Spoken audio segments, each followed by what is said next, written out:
ಜೀವನದ ಜಂಜಾಟದಲ್ಲಿ ಹಣಕಾಸಿನ ಕೊರತೆಯಿಂದ ಅನೇಕ ಗ್ರಾಮೀಣ ಹಾಗೂ ಕೂಲಿ ಕಾರ್ಮಿಕರು ಇಂದು ತಮ್ಮ ಆರೋಗ್ಯವನ್ನು ತಪಾಸಣೆ ಮಾಡಿಸಿಕೊಳ್ಳಲು ಸಾಧ್ಯವಾಗುತ್ತಿಲ್ಲ. ಇಂತಹ ಉಚಿತ ಶಿಬಿರಗಳನ್ನು ಸದುಪಯೋಗಪಡಿಸಿಕೊಳ್ಳುವಂತೆ ಸಂದೀಪ್ ಕಿವಿ ಮಾತು ಹೇಳಿದರು. ನಗರದ ಸಂಗೊಳ್ಳಿ ರಾಯಣ್ಣ ರಸ್ತೆಯ ಅಮ್ಮ ಮೆಡಿಕಲ್ ಸ್ಟೋರ್ ಬಳಿ ಸಮಾಜ ಸೇವಕ ಸಂದೀಪ್ ಜನ್ಮದಿನದ ಅಂಗವಾಗಿ ಉಚಿತ ಕಣ್ಣಿನ ತಪಾಸಣೆ ಶಿಬಿರಕ್ಕೆ ಚಾಲನೆ ನೀಡಿ ಮಾತನಾಡಿದರು. ನೇತ್ರಗಳು ಮನುಷ್ಯನ ಅಂಗಾಂಗಗಳಲ್ಲಿ ಬಹು ಮುಖ್ಯವಾಗಿದ್ದು, 40 ವರ್ಷ ಮೀರಿದ ಪ್ರತಿಯೊಬ್ಬರೂ ತಪ್ಪದೇ ನೇತ್ರ ತಪಾಸಣೆ ಮಾಡಿಸಿಕೊಳ್ಳಬೇಕು.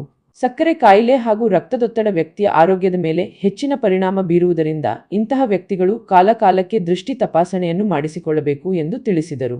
ಈ ಸಂದರ್ಭದಲ್ಲಿ ಶಂಕರ್ ಕಣ್ಣಿನ ಆಸ್ಪತ್ರೆ ವೈದ್ಯರು, ಕನ್ನಡಪರ ಸಂಘಟನೆಯ ಮುಖಂಡರು ಉಪಸ್ಥಿತರಿದ್ದರು.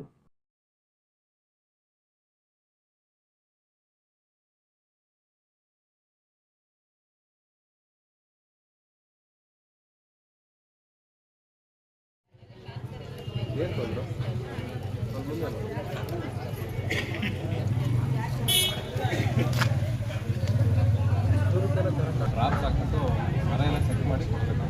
ಅಡ್ರೆಸ್ ಇದ್ದಲ್ಲಿ ಅಲ್ಲಿ ನೋಡಿ ಕೊಡೋಣ.